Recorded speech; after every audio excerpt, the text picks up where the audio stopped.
I think a materialist approach to things is very, very consistent with my experience in Christian social justice.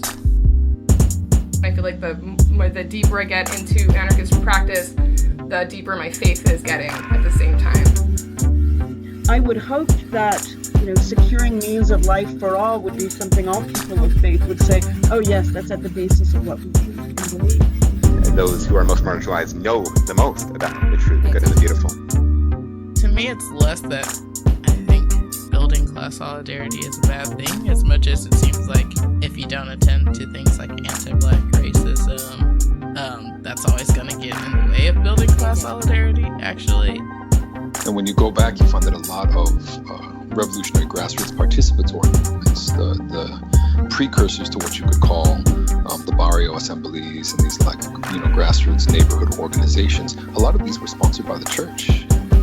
What does it mean to say that the Christian tradition is internally contradictory and there are antagonisms there and you're always being faithful to some aspects and betraying other aspects? Welcome to the Magnificast, a podcast about Christianity and leftist politics. I'm your co-host, Matt Bernico. And I'm your other co-host, Dean Detloff. Dean, who's your favorite saint? Just if you had to name one saint that was your favorite one, and it can't be Jesus, and it can't be any of the disciples. It has to be a real. Who's your favorite medieval saint? I guess is the revision of my question that I'm asking you right now. That is such a tough one. There's so many to choose from, and probably no, it's not tough, Dean. You have to. There's one right. Well, there's one right answer to this. Fine. All right. It's Saint Francis. But don't tell the Dominicans I said that. Great, cool. I'm glad you finally got to that answer. That one's my favorite too. And it just so happens that we're going to do a whole episode right now about Saint Francis, but with an interesting twist and different perspective than maybe we've done in the past. Mm-hmm.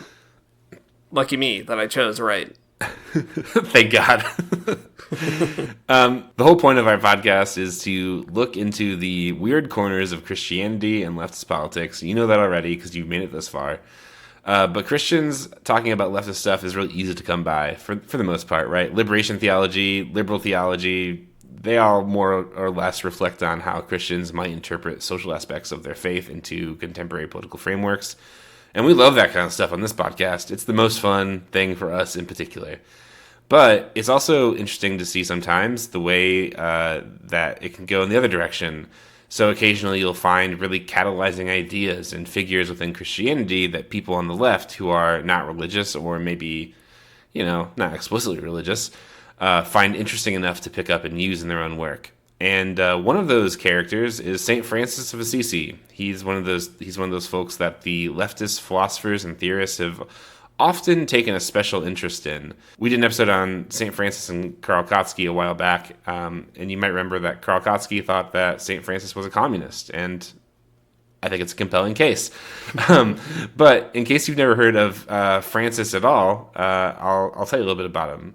St. Francis of Assisi is a popular saint within Christianity.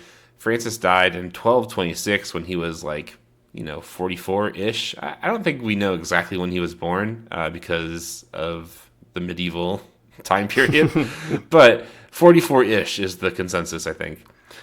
Francis is remembered as a mystical type figure and traveling preacher. However, he also took up vows of poverty and lived among the poor, sort of like a mendicant sort of, preacher. A person who had a lot of interesting feelings about wealth and poverty, especially given that he is from sort of a wealthy background, and he forsakes it all to become, more in line with his other earthly siblings.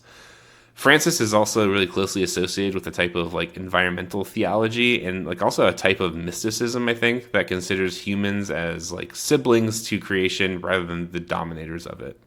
Francis, he's a cool guy. I think that we've talked about him before in the podcast, and I'm excited to get into it again. Yeah, he is a cool guy. There are also tons of very funny stories about Francis and the early Franciscans as well. Francis is interesting because, we'll talk maybe more about the sort of proto-socialist parts of him and kind of how he operates in that way. But he's also a weird character, right? Francis, He's responsible for the tradition of the nativity because he got a bunch of live animals together to like stage a scene that would help people try to envision like Jesus's birth.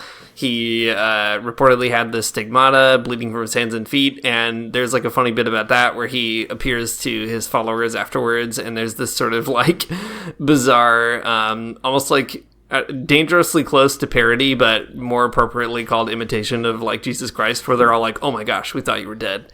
He's sort of resurrected. So there's a lot of drama to St. Francis in an interesting way, like a theatrical kind of piece of him. So it's like a really great sort of series of little vignettes like that. And I think what you get out of that is an image of this larger than life character who is also super like normal, these two things at the same time. And as a result, he catalyzes a lot of imagery, a lot of imagination, and especially in Italy, of course, because he's an Italian saint. And Italy is also a place with lots of left-wing traditions. So all that to say, we'll find lots of resonance with it. But St. Francis is a great guy to read about, a great saint you can learn a lot of fun stories about to, tell at your weird Christian summer camp this summer.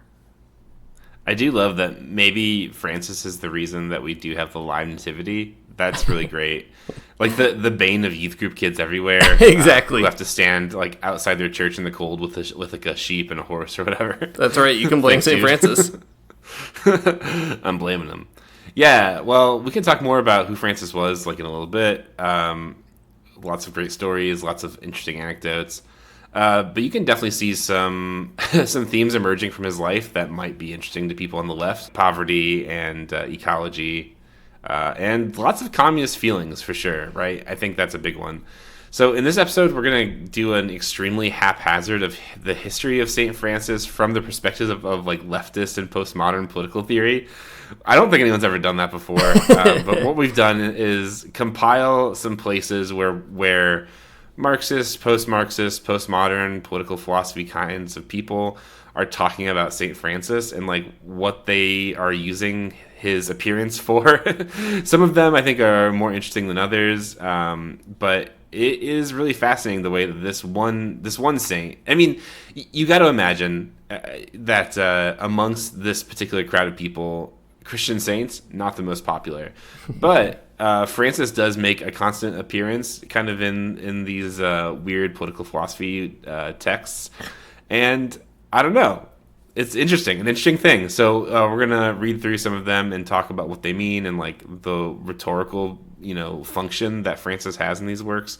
And then at the end, we're going to kind of just see what the big themes are. What can we kind of draw from this conversation? I think, though, Dean, we have to start with the biggest leftist of them all, the most leftist of them, and that's Lenin.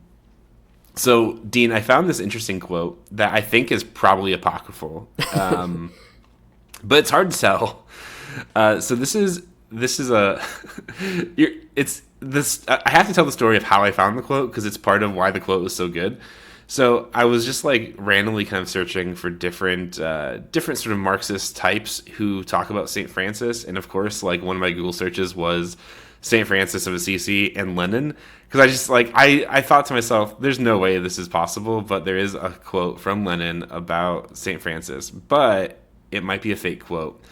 But the place that I found it was on desiringgod.com. That's right. John Piper is bringing the good news of Lenin and St. Francis to the masses. And I'm so excited about it.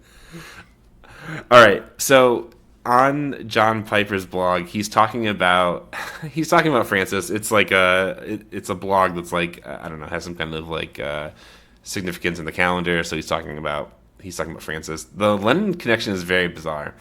So, John Piper kind of brings this quote up from Lenin to kind of prove a point about something, but it's not quite clear exactly what it is. So John Piper... Typical Piperism, by the way. Yeah, totally. Completely incoherent. So by way of John Piper, Lenin says this, maybe, about Francis. I made a mistake. Without doubt, an oppressed multitude had to be liberated. But our method only provoked further oppression and atrocious massacres. A thing Lenin definitely for sure did say. Lenin is always out there kind of like letting it all loose. Lenin goes on to say, Lenin in quotes goes on to say, My living nightmare is to find myself lost in an ocean red with the blood of innumerable victims. It's too late now to alter the past. But what was needed to save Russia were 10 Francis of Assisi's. That's all. So that's all it would take. You know, some people, if you talk to conservatives enough, I know that there are people within my the weird orbit of my life who are like, you know, what we need to do to straighten out the Middle East or whatever political situation in the world is like 10 Marines in like a week's time. But here's Lenin. You just need 10 Francis of Assisi's. Okay, so we've been joking this is probably a fake quote, and I think it is a fake quote. I was kind of digging around to see if I could figure out where it comes from, and the source is extremely dubious. So this quote comes from a book called The Catholic Boy, which was published in 1938. Incredible, by the way. What a title. I know. That's going to be the title of my memoir also. I hope people don't find the other one when they're Googling for it. So it's yeah, I know, right? The Catholic Boy.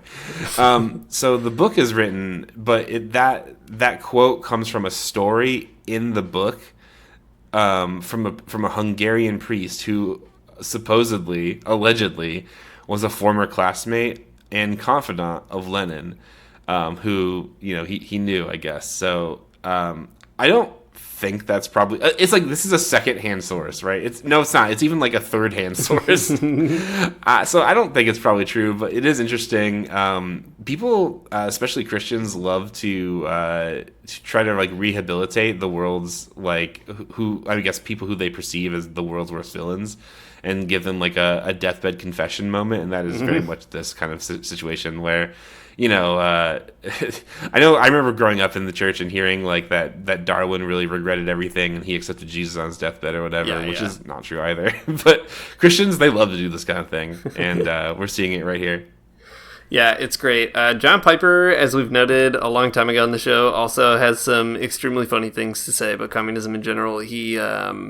There was some question somewhere in his blog where someone asked, like, what would you do if you lived in a communist society? And he says something to the effect of, like, I wouldn't be too bothered by it. I would just preach the gospel. So there you have it. Don't worry about it, says John Piper, an extremely weird Calvinist pastor. All right. Great attitude. Great attitude. So John Piper, he's out there. He's suddenly a Calvinist. He's also a fan of St. Francis of Assisi, weirdly enough. But let's not talk about Calvinists who like St. Francis. Let's talk about some other folks. And we mentioned a long time ago, we did this episode on Karl Kautsky, and I think it's worth returning to at least the basic bit of that point, because it kind of gives us a sense of how how Francis gets picked up in some early Marxist tradition, and we'll see Francis get used in even weirder ways in postmodern philosophy later on. But I think it's kind of like a lost essay or something that Kautsky has on Francis that's really fascinating. So he has this neat little piece called St. Francis of Assisi, Revisionist of Medieval Communism. Very funny title. Francis also comes up in Kautsky's Forerunners of Modern Socialism, which has a lot to say about Christianity. Oh, I guess I should say, too, if you don't know who Karl Kautsky is or was, basically you had Marx, you had Engels, and then Kautsky was like supposed to be the next generation of Marxist thought. He was very close to Engels in particular, and he kind of, I don't know, he was like an authoritative voice in early Marxism. And then during the First World War, he famously had some bad takes and also became more of a reformist than a revolutionary over time. So sort of fell out of favor with some other Marxists like Lenin, but also Rosa Luxemburg. And anyway, lots to say about Kautsky, but he did have a lot of interesting analysis, whether you like him or not. And he's one of the few early Marxists who's really applying Marx's historical method to Western European history. So anyway, here's how he does it with Francis. He says, in around 1207, Francis began to preach communism. He renounced his worldly possessions and assembled young men around him who would live in voluntary poverty, but not without labor, according to the early Christian ideal. They would help the workers in their labor and therefore share their meals and their lodgings, They could not accept money in any circumstance. They were only permitted to beg if they could not do anything else to earn a living. This is actually a really instructive passage because also in the Marxist tradition, and Kautsky points this out, there's a recognition that in the Bible there's what they sometimes call a primitive communism or a communism of consumption. So, in Acts 2 and 4, we get this vision of the Christian community that people sell everything they have and everything is distributed according to people's needs, which is a great sort of system, but you run into a problem when you need more stuff to distribute, right? You can only really sell your stuff once. You need to find a way to get more stuff because you're going to keep on having needs. And so the Marxist critique of that early Christian communism is that you can't really reproduce it very long. It's a lofty goal. There's a sort of seed of a radical idea in it, but it's not sustainable. And what Kautsky is pointing out with Francis is that what you get in Francis is, first of all, that seed, right? There is this sort of commitment to poverty, voluntary poverty, but there's also this additional requirement for labor, right? That you have to be able to labor, and begging, sure, you should do it, but you really need to work, and to work alongside other workers. And it's really an interesting point, because this is also where capitalism is starting to kind of emerge. It's pretty early yet, but it's going to emerge, especially in Italy. And it's cool because Kautsky identifies the Franciscan movement as a sort of proto-proletarian movement, like something that understands what's at stake in both working and sort of the choice to throw in with the working class. And Francis is also famously a class trader, right? He was a noble person with lots of money and quit all that and left all of that, and also encouraged a lot of other noble people to become class traders as well. So all that to say, the first person on the table here, Karl Kautsky, giving us this radical vision of Francis as a class trader, a proto-proletarian. I think it's a cool vision that people on the left and Christians probably aren't really prone to thinking about when it comes to Francis. Yeah, for sure. I think that's really interesting, and you can start to see why people on the left are interested in the first place in Francis. It does leave out the importance of Christian theology in coming to those conclusions, but that's fine. Not the most important thing. We can skip over that, I guess. The communists, they don't care why he's doing it. They just care that he is doing it. Okay, good stuff. So that's Kautsky, but how about something different? I think this one's interesting. So W.E.B. Du Bois actually has this entire speech he gave to a high school once in 1906 about Francis. And I think it's actually, so I read the whole thing. Dean turned me on to it, and I read this photocopied paper of it, and it's really fascinating. I like it a lot. It's just like, it's a speech that you would definitely give to high schoolers, but it's cool because it's trying to situate poverty and the renunciation of wealth and why that's important for Francis, and what it might mean for us. Du Bois, a smart guy for sure, and this is I think some of his rhetoric at its strongest. It's really good. So W.E.B. Du Bois says this: "The lesson of St. Francis of Assisi is not the renunciation of wealth and the deification of poverty. It is, on the contrary, simply this great truth: the work of the world is to satisfy the world's wants. Now, the world wants material wealth, such as good food and clothing and shelter, but this is not all, nor even the greater part of its need. It wants human service and human sympathy. It wants knowledge and inspiration. It wants hope, truth, and beauty, and so great are these greater wants that often their satisfaction demands in some, St. Francis of Assisi, an utter renunciation of much of the material good of the world, that its spiritual starvation may be satisfied." An interesting kind of balance here and reframing of Francis. I don't think it's probably quite right to say that the lesson of St. Francis is not the renunciation of wealth and the deification of poverty, because I think that's there for sure. The deification of poverty, maybe not in exactly those words, but I think is actually a pretty big part of St. Francis's thought. But I can be persuaded otherwise. I guess what I like about this, though, is that it is instructive wisdom about St. Francis for high schoolers that does that gets around the asceticism of it all and kind of gives you something good, right? The problem isn't that that you have to satisfy your wants. That's just part of life. But it's doing it in the right way. not just sort of consumption for the sake of consumption, but human service and human sympathy. I feel like that's cool. I'm into that. Yeah, I mean, one thing I like about it is pulling out the assumption that that's also a human need, sympathy and service.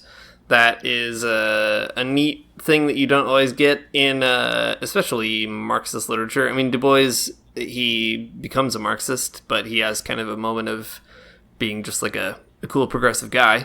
But he always has this way of words, and I think one thing you get with DuBois is this attention to human suffering in a really well-rounded kind of way, that people need food, clothing, and shelter, but they also need something sort of deeper, right? That there's a spiritual starvation, and that is the kind of thing that Francis is trying to attend to, that he is a reformer of the church. In Francis's biography, basically the way the story is told is Francis goes to this chapel. He has this mystical vision where Jesus tells him to rebuild the church, which lies in ruins.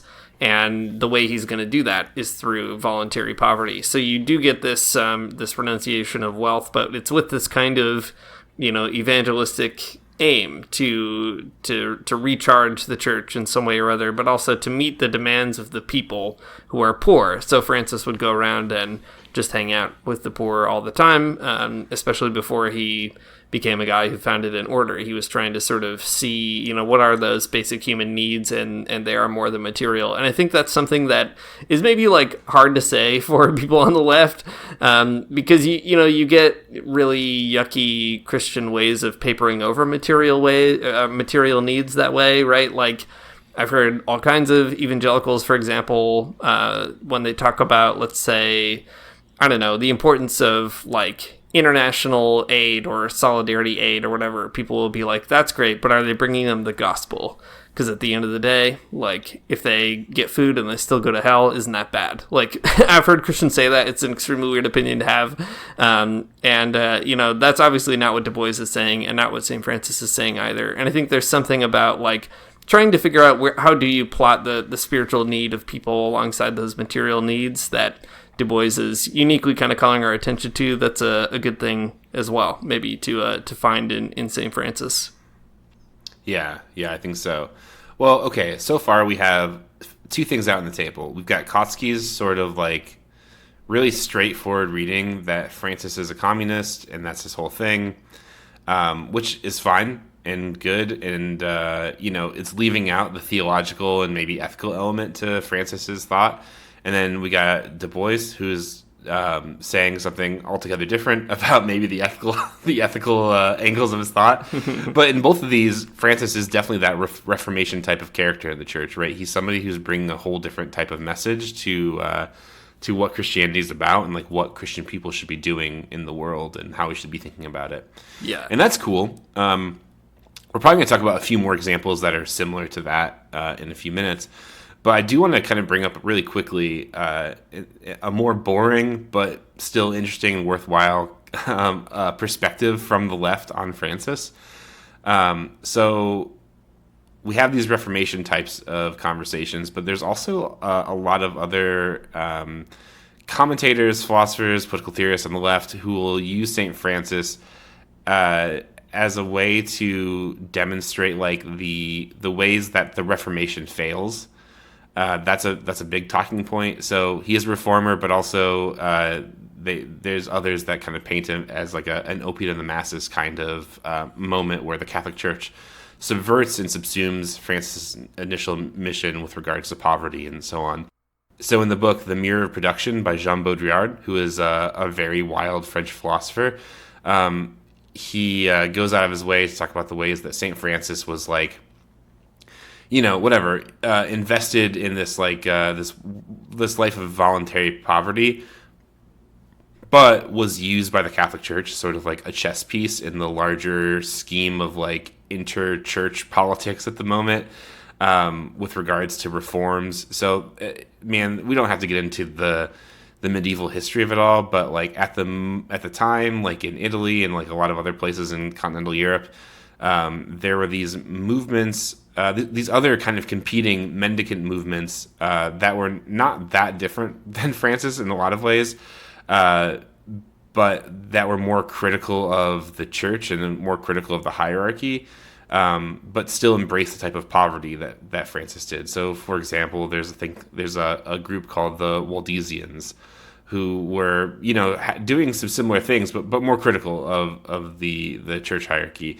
So Baudrillard and some of the other leftist commentators like Gramsci and a few others too, but we don't need to name them all. They talk about St. Francis as in a way that like he's not that St. Francis himself is a failure, but that St. Francis's reform ultimately fails, and it's like kind of gobbled up by the church itself and used as a way to sort of sidestep some of the other, I guess, more militantly reformist types of movements that were happening at the time as well. So you have these like maybe some of these very positive ways of thinking about Francis as a reformer, but then you have some of these other ways that are more like pessimistic about the reforms. These two different strains I think are important. But the W.E.B. Du Bois one is great because it's focusing on sort of the positive out of that and giving you something to hold on to, morally speaking, rather than in terms of like very inside baseball church history or something. Yeah, I mean, you get something like that in Kautsky as well, but cashed out a bit differently, where Francis is a radical figure, but he's also a naive figure, and in the end, when Francis sets up the order, the Franciscan order, kind of against his will, the order ends up betraying the radicality of Francis's vision itself because it becomes institutionalized, and there's all kinds of complicated things in between, but the radical communism that Francis tries to introduce into the church is metabolized by the church and pacified over time. Although Kautsky does mention that there's a kind of like, especially with the opening of the Third Order Franciscans, the secular Franciscans, there's like an affirmation that working people sort of belong in the movement, which is kind of interesting. So there's a lot of contradictions happening in there, but it's, he's a tragic figure on the left, maybe because people on the left, understandably, or maybe unsurprisingly, it's hard for them to envision a world where like the church surviving is still a good progressive thing, which I can kind of understand, but maybe don't fully ascribe to. But anyway, there's something there. Yeah, for sure. Before the episode, Dean, you had sent me this piece from the New Yorker, which is called Rich Man, Poor Man, The Radical Visions of St. Francis by Joan Acasella, which is a pretty old book review at this point from 2013. But it's really interesting. It's about Francis in these sort of different capacities, but there's a few interesting biographical moments in it that I actually really like. There's one that is just like describing Francis's, overall characteristic. And it says, he was a courteous, genial, extroverted person. He was fun, a quality not always found in saints, and he laid it upon the brothers as a duty to be cheerful. This is why, to Gramsci's annoyance, he couldn't hate anyone.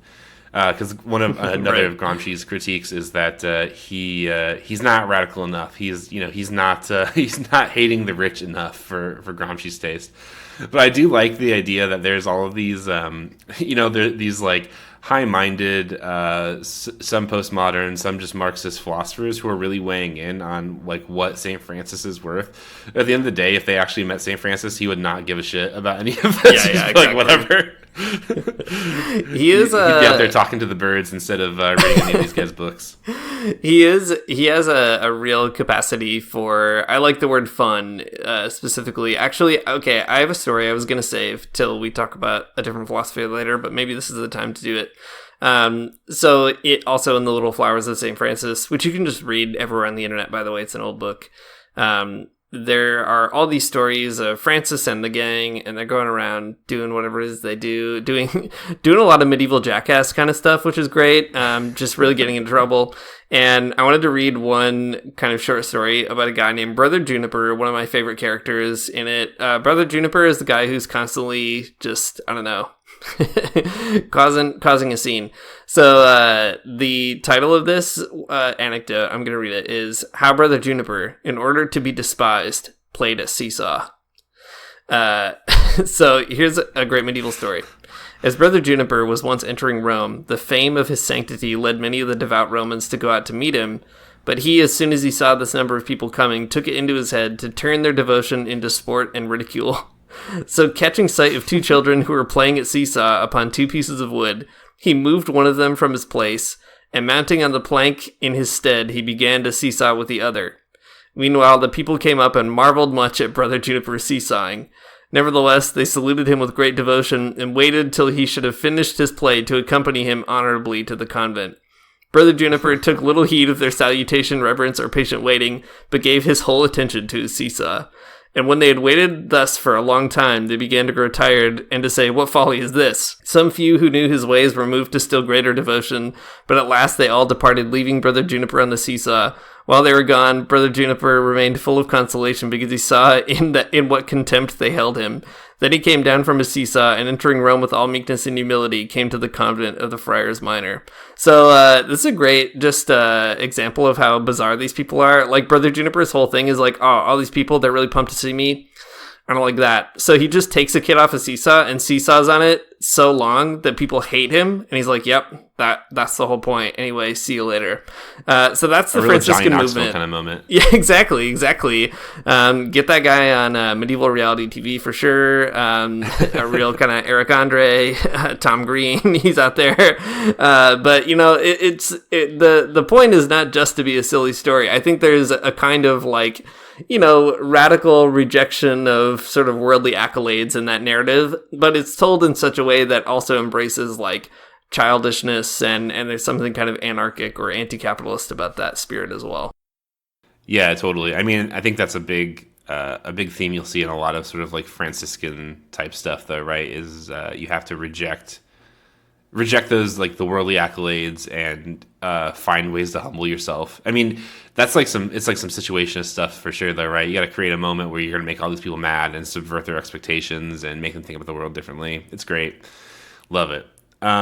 Speaking of some situations, let's talk about two other postmodern and pretty weird political theorists associated with like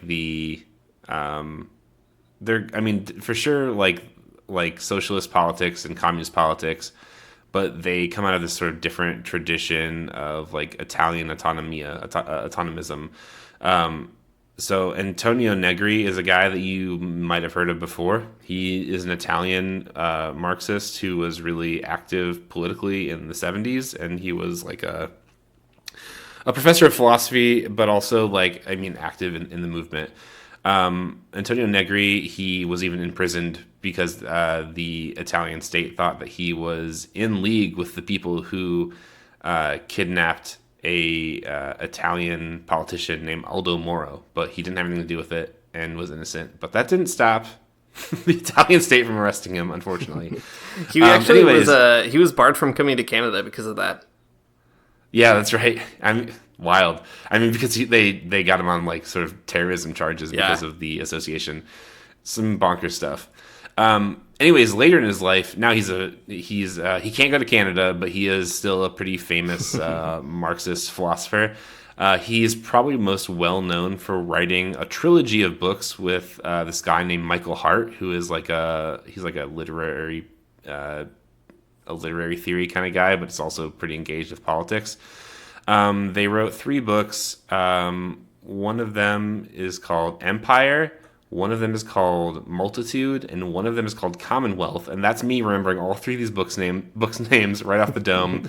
Can't believe it. This is what I get for going to grad school. I do remember these 3 books that I read kind of a lot.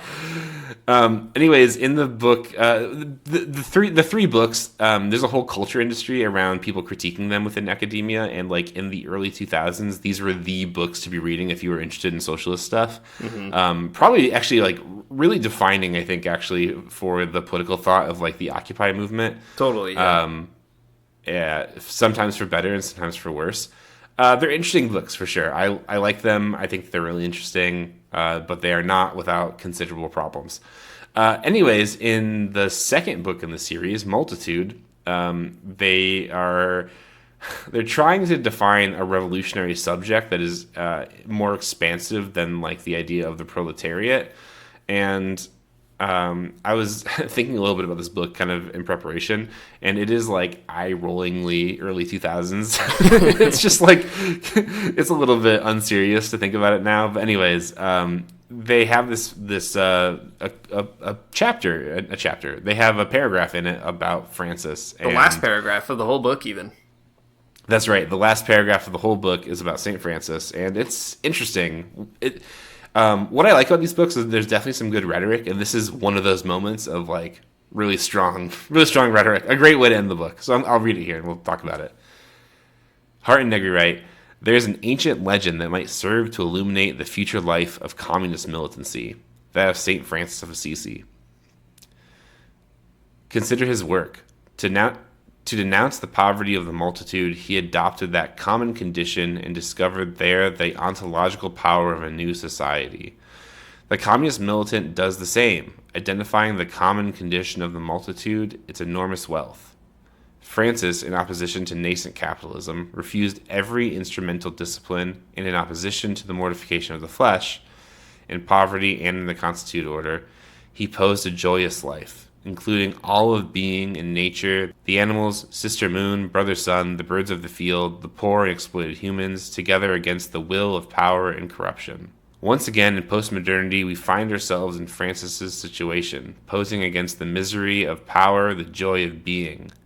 This is a revolution that no power will control, because biopower and communism, cooperation and revolution remain together in love, simplicity, and also innocence. This is the irrepressible lightness and joy of being communist." Incredible. Some good stuff in there. Like I said, good rhetoric for sure. But I think in this particular moment, you see highlighted, again, that like strong association of Francis as a reformist type of character. But I think Hardt and Negri would probably say a revolutionary type of character, right? This is a reform, not just of like not just like a political economy, but a type of reform of the way that you see the world and the way that you think of yourself ontologically, not just as a human set apart from nature, but as a human who is integrally connected to animals, the galaxy, space, the sun, the moon, and like all of the people, right? So there's a real like in this way that Hardt and Negri are using it, Francis is like a communist in the Kautsky kind of way, but also there's a bigger picture going on behind the scenes here where the entire sort of position of Francis in the world is important and is communist in and of itself. Not just like the acts, not just the ideas or the acts around poverty and property, but the whole comportment of Francis toward like all of creation is communist in Hardt and Negri's idea. Yeah, I think there is something to that. I mean, Hardt and Negri, wild people to have a lot of mixed feelings about for sure, but like you said, they know how to write a sentence, definitely. And I think they're right about this specific point, that St. Francis does represent a kind of joyous affirmation of life, which is hard to come by in a world that is so bad and so violent.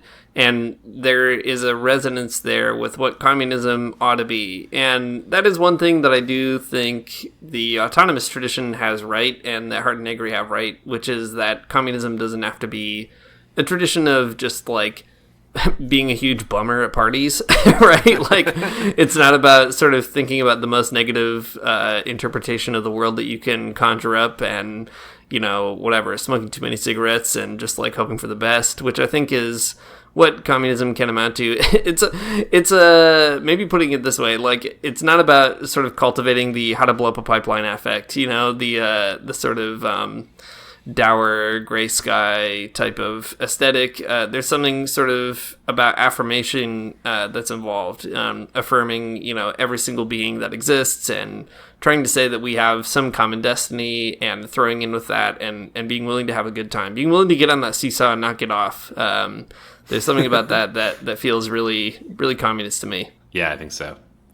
All right, Dean, it's your turn. It's your turn to give us a weird postmodern philosopher and tell us about his approach to Francis. It's a good segue here because I want to talk about Francis from kind of an oblique angle here. I want to talk about Peter Sloterdijk, a guy who's not really a leftist, but had a moment in his life where he was almost a leftist with this great book called Critique of Cynical Reason. a book that meant a lot to me at a certain time, and it's really fascinating. In the book, Peter Sloterdijk, he's a German philosopher. This is like his first big book. He's trying to engage kind of a similar problem to what we were just talking about. Basically, he's a German guy. He knows all these German critical theorists, and he's like, whoa, have you ever read Adorno? What a huge bummer. Don't want to live in that world. That sucks. It makes you sad. It makes it hard to really get anything done. It's like not very fun. And also, everybody under capitalism is living in a cynical kind of life, which is to say, you know that everything is bad, but you also kind of know that there's nothing you can do about it. And so the best consolation prize you can have is sort of just like knowing better, like knowing that you're getting screwed over. Like you're going to get screwed over either way, but you might as well know how it's happening. And Sloterdijk says that's sort of the position that the left has found itself in. They have these great critiques. They can bum you out like nobody else, but there's really no way of kind of, delivering on them. And Sloterdijk's trying to see that as like a real problem, and also a problem that has potentially fascist outcomes. He does like a whole study of Weimar German literature to suggest that cynicism was like a big part of the rise of fascism in Germany. And guess what? I think he's right about that. And sadly, I think that's also kind of what's going on in the world today. So it's important for that reason. But what do you do in such a cynical situation? Sloterdijk says that there's a way of appealing to what he calls a more ancient form of cynicism, which he spells with a K instead of a C. That's how you know it's real. It has a Greek consonant in front of it. So he goes back to this ancient tradition in Diogenes, a cynical philosopher in Greece. So it was like a school of thought called the Cynics. And ancient cynicism is not like cynicism today. The idea was that it was a kind of skeptical philosophy because Diogenes famously did not like Plato very much and would make all kinds of very funny jokes at Plato's expense. For example, like there's a story where Plato said he defined a human being as like a bipedal animal or something like that, and a bipedal animal without feathers or whatever. And so Diogenes brought like a plucked chicken to the gymnasium, and he's like, "Look, Plato thinks this is a guy." What a dumb philosopher. So anyway, lots of great jokes. But the point is that ancient cynicism is this kind of embodied way of being in the world that doesn't really get too caught up in, getting lost in the forms or the kind of abstract philosophies that you saw in Greece. Instead, it's kind of willing to like see through the lies of power and embrace its own like inner power, like Diogenes is kind of at home with himself. And Sloterdijk also says that Jesus is a kind of ancient cynical character. So I want to read a little passage that he asked about Jesus, and I think it's also instructive for St. Francis. So here's what he has to say. Alexander, the emperor of Greece, whose hunger for power drove him to the borders of India, found his master in an outwardly insignificant, indeed a down-and-out philosopher. There's a famous story, if you don't know, of Alexander, this big emperor. He's like standing in front of Diogenes, and they have this exchange, and Diogenes famously says to Alexander, "Get out of my son," because he's like just trying to get a great tan, I guess. So he tells the emperor off. So Alexander met his match in this down-and-out philosopher. In reality, life is not to be found with the activists or the mentality of security. Here, the Alexander anecdote comes close to Jesus' simile about the birds in the heavens, who neither sow nor harvest, yet live as the freest creature under God's heaven. Diogenes and Jesus are united in their irony directed at social labor that exceeds the necessary measure and merely serves to extend power. What for Jesus was taught by the birds was for Diogenes taught by a mouse. It becomes a model for self-sufficiency. And he goes on, Sloterdijk, to like say all this stuff about how there's this sort of ancient wisdom in cynicism, which is like, no matter what power sort of does or says to you, you can always sort of find something beyond power's grasp, and that becomes sort of like a testament to your ability to resist. And the thing you don't get in Sloterdijk is any kind of appeal to like an organized movement capable of confronting it. It's all a bit new agey. Like at the end of the day, you sort of, you embrace your inner cosmic self or whatever, and that sort of gives you an empowered feeling.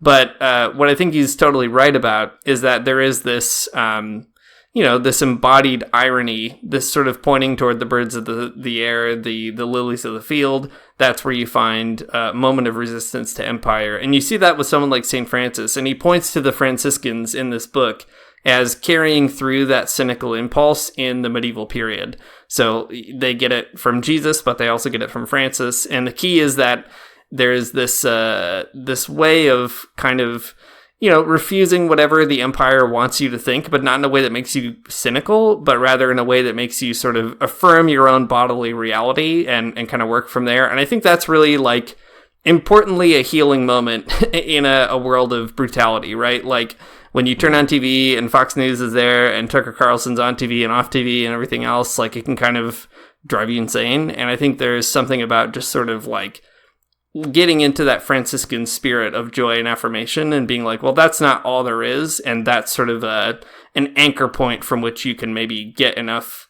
strength to, like, go to that dang union meeting or whatever that you don't want to go to because, like, nothing matters, right? It's a good way of breaking through that cynical shell. Yeah, that's really interesting, and a good layout of that entire book. You won me over. I'm not a cynic anymore. I'm getting past it. to be joyful, to go to a meeting and be happy about it, and think that maybe you could win. It's a great feeling. Yeah, I think there's just something in general about, like, trying to be the person at the rally who's willing to, like, say something really loud when nobody else is saying it because, like, you just want to have a good time and, like, allow yourself to not be bowled over by how much of a bad situation you've all found yourself in by protesting some pipeline or, like, the refusal of the government to raise minimum wage or whatever. Like, you still got to find your voice. You got to, like, speak from the diaphragm. That's a Franciscan kind of energy. It's true. And if you think that you can't change anything, that's all over or whatever, you've already lost. I mean, whatever. Exactly. Or if you're always expecting the worst, or you chastise other people for thinking that trying is even silly, you've definitely lost. Right. Great.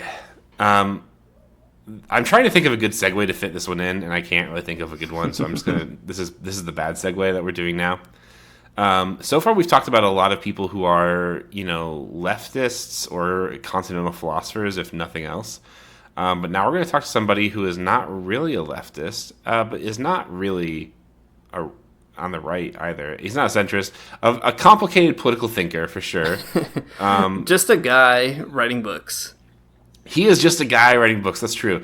Okay, so there's this guy that you need to know about. His name is Vilem Flusser. So he is a philosopher of the media, I think, is maybe how you'd taxonomize it, like, academically. Mm-hmm. He is Czech and Brazilian, and he spent most of his life in Brazil. Most of his books are written in Portuguese and then translated into German and then maybe translated into English. And he is, like, I don't know. I think in my experience, the guy that thinks the most interesting thoughts on the planet about media and technology and maybe everything else in between. He's super fascinating as a guy, and has been a big part of my academic and intellectual development for sure.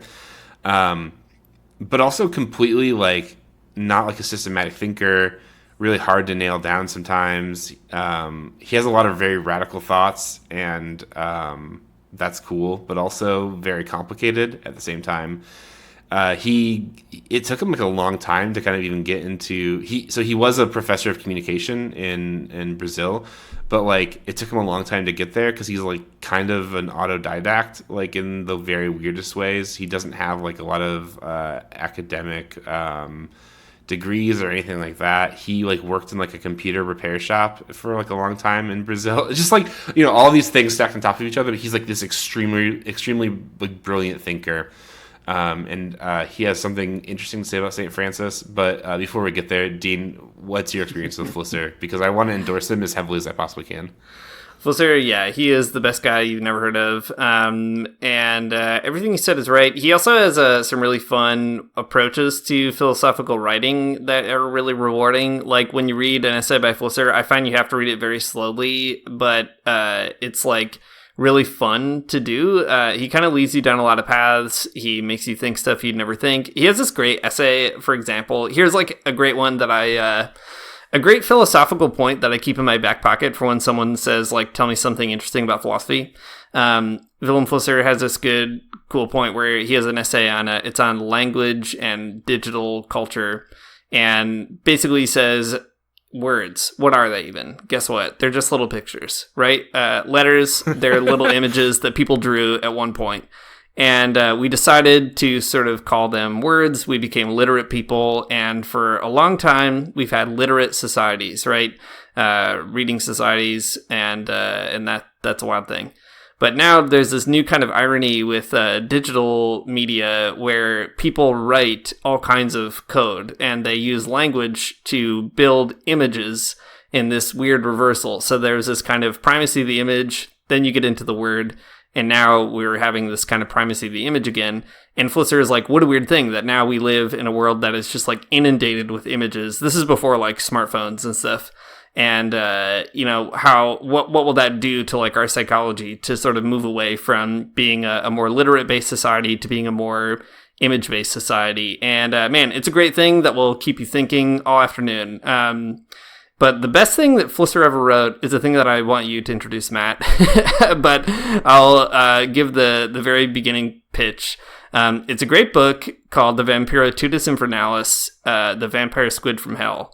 And it is the coolest book of philosophy that you can read this summer. A lot of summer recommendations here in May. So, Matt, what's this great vampire squid book about? Right. So the book is called Vampiritudes Infernalis. And to say it's a book about vampire squids isn't quite right. It's sort of about vampire squids. And it's also sort of like the most existential philosophy you'll ever get. What does it mean to be a human? What would it mean to experience the world in a fundamentally different way, phenomenologically speaking, is the question that Vilem Flusser asks in this book. It's hard. Okay, the book is cool, and it has a lot of things to say about vampire squids and how they interact with the world. A real animal, by the way. Yeah, a real animal that lives in the night zone, I think is what it's called, the ocean, where there's very little light and very little oxygen. And the thing that's hard about it, though, is that I don't know how much of it is actually true in, like, the real biological sense. The book is kind of like if someone learned a little bit about about an animal, but then just kind of wrote a book that's sort of like a parable about that animal, maybe. Anyways, so in that book, Vilem Flusser, he draws out this distinction between a Darwinian approach to biology and philosophy, I guess, and a Franciscan approach. And this is what he says. Darwin developed this rationalization of instincts to perfection and may be considered to be politically on the right. St. Francis conversed with birds, degenerate men. I'll explain the vocab in a minute. St. Francis conversed with birds, degenerate men, and not with salamanders, imperfect men. He overcame instinct with his spirit and love and may be considered to be politically on the left. This fable shall follow the Franciscan example and seek to overcome anthropocentrism during its contemplation of life's current. Okay, so the degenerate men, that's when Flusser says that, he's talking about creatures that are following an evolutionary path that trends towards humanity. And when he talks about imperfect men, he's talking about the evolutionary path that trends away from humanity. So birds are in the big phylogenetic tree, I guess, are closer to people than salamanders are. He has this whole thing in the book about why do you think bugs are gross? And he thinks it's because they trend evolutionarily away from humanity, and like the further something is away from your like spot in the big evolutionary tree of life, the grosser you're gonna find it. So like bugs, they're yucky. Snails, they're yucky. Like an octopus, it could be yucky if you touched it or whatever. It's because it's not like you fundamentally. It's like so different than your evolutionary perspective that it's like grotesque to your way of life. But anyways, in this way of looking at biology, there is something kind of Franciscan about it, because it's recognizing the things that are closest to you have a particular connection to you, and things that are further away have less of one. Yeah, I do really like that basic point as well, though, that the St. Francis has a left-wing vision because he's willing to embrace even that gross stuff, right? The bugs are your siblings too. That's leftist philosophy, right? The dregs of humanity and also of all creation.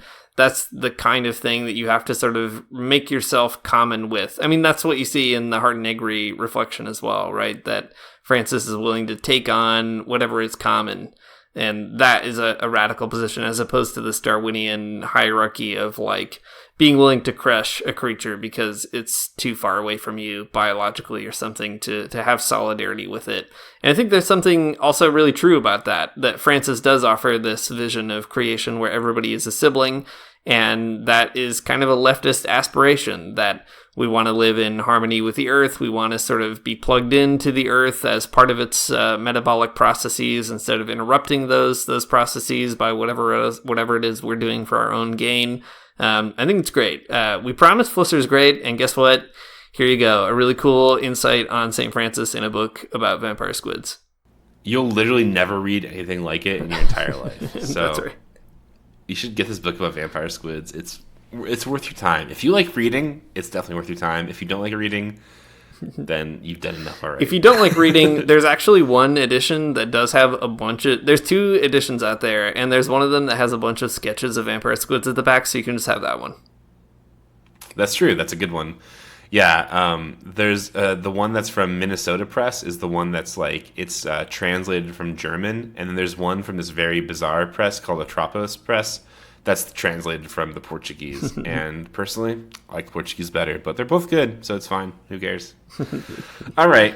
I've got one more very funny take, and then we'll kind of wrap this conversation. But I think you're already seeing some good trends kind of emerging here.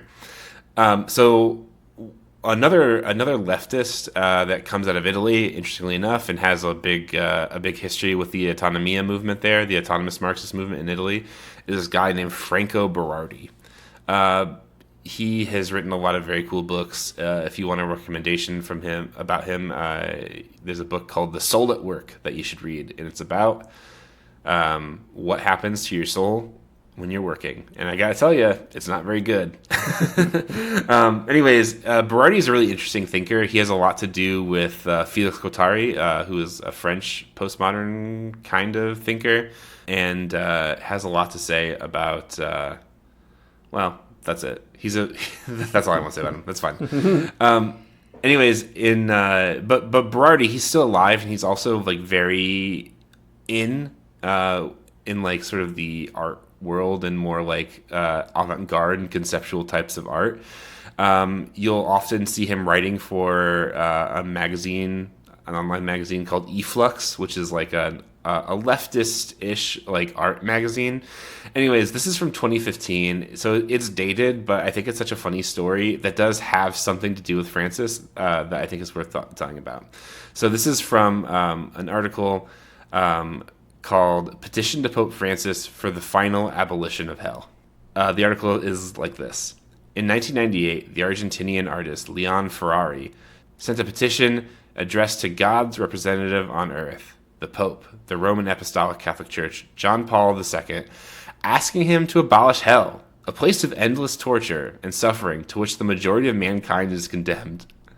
The Holy See and the Vatican refused to accept the petition, arguing that it was unable to abolish hell. The place of eternal suffering is eternal, and therefore will continue to exist. Okay, there's more to the story, but I want to stop there for 1 second. So Leon Ferrari, he's an Argentinian artist, and he has a lot of art that revolves around critiques of the state and critiques of the church. Those are his 2 big things. He has actually, just by way of example, one amazing piece. I think it's probably his most famous one, where it's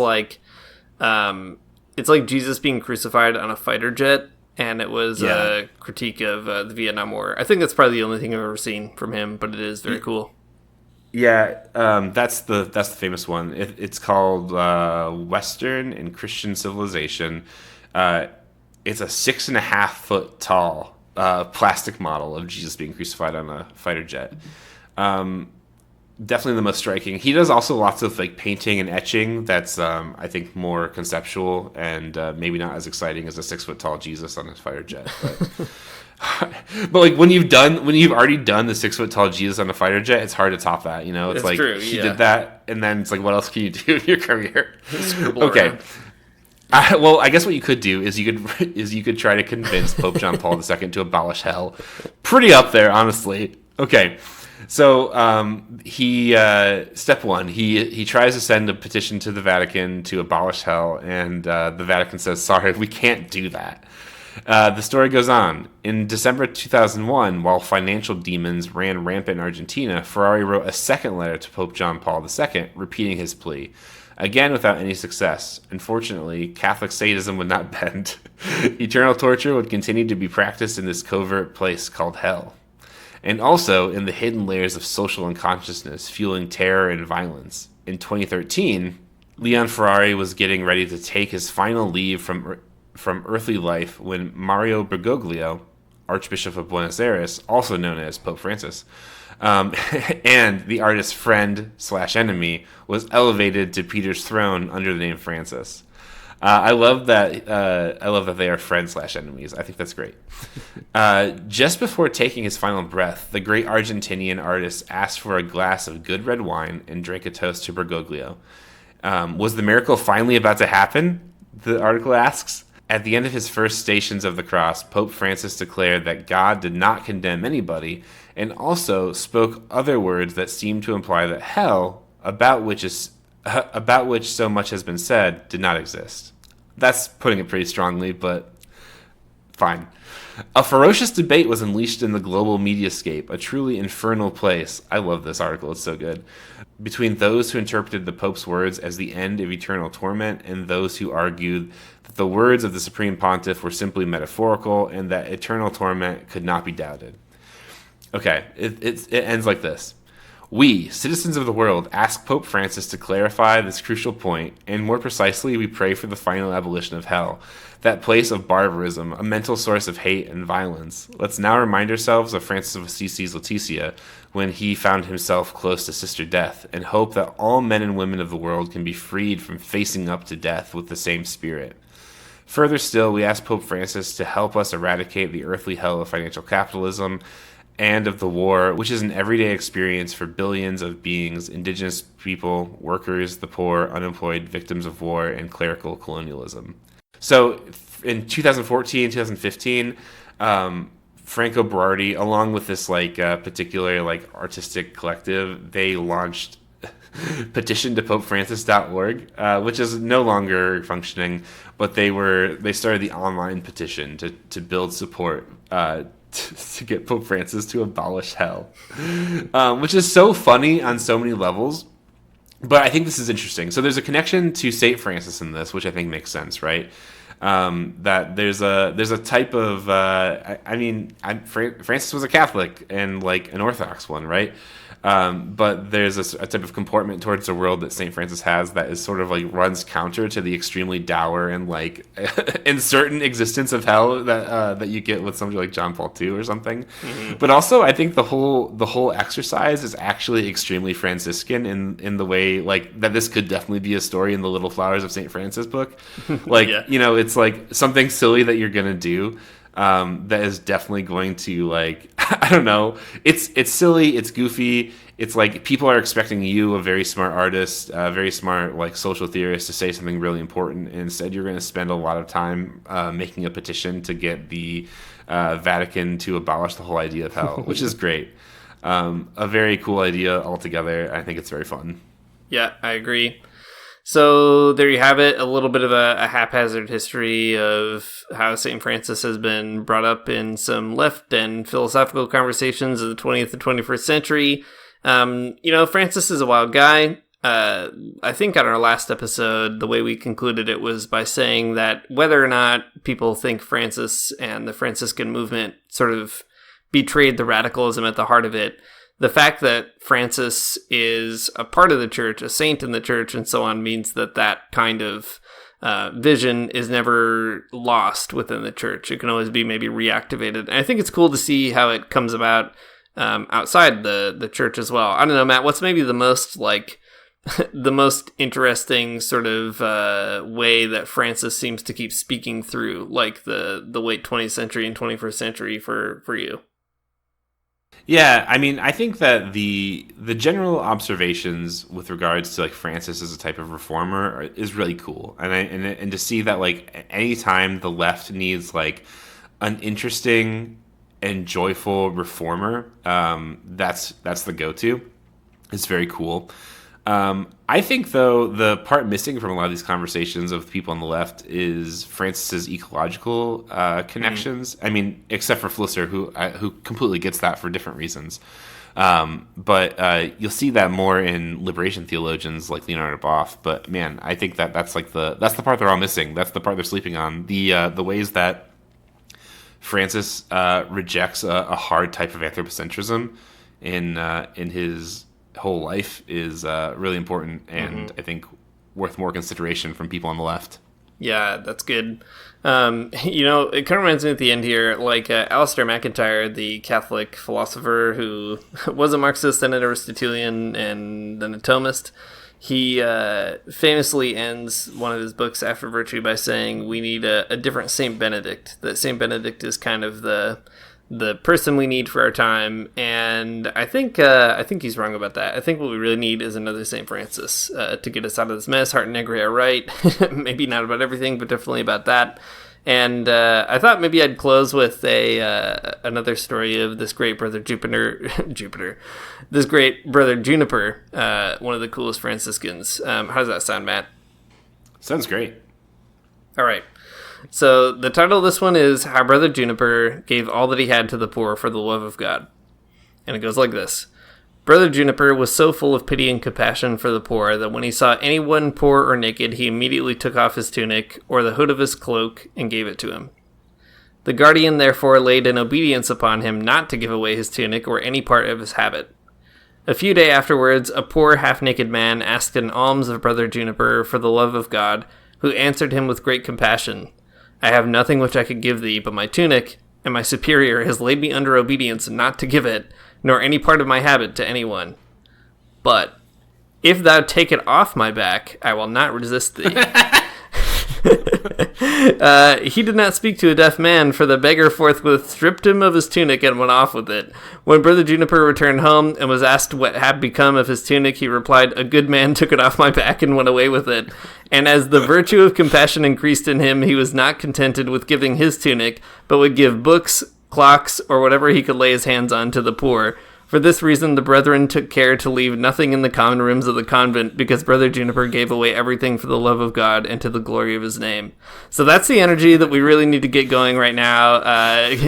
Give away your clothes, and if someone tells you not to, be like, hey, why don't you just take this? you can take it and have it, and just give everything away, and I think that's going to really get us out of this mess. I think so too. Seems like a good place to start. Thanks for listening to the Magnificast. If you like what you heard, you can support us on Patreon at patreon.com/the Magnificast. If you go and support us there, you get an invite to our cool Discord channel where we talk about all kinds of great things, and it's fun. It's a great community to be a part of. Also, if you subscribe to our Patreon, you can get access to our Behind the Paywall podcast, the Magnificast Lock-In, where we do silly, goofy stuff and also talk about current events. And it's also pretty fun. It comes out once a month, and you should listen to it. But you can only do that if you give us a little bit of your money. Okay, our intro music is by Mario Armstrong. Our outro music is by The Illogical Spoon, and we'll see you next week.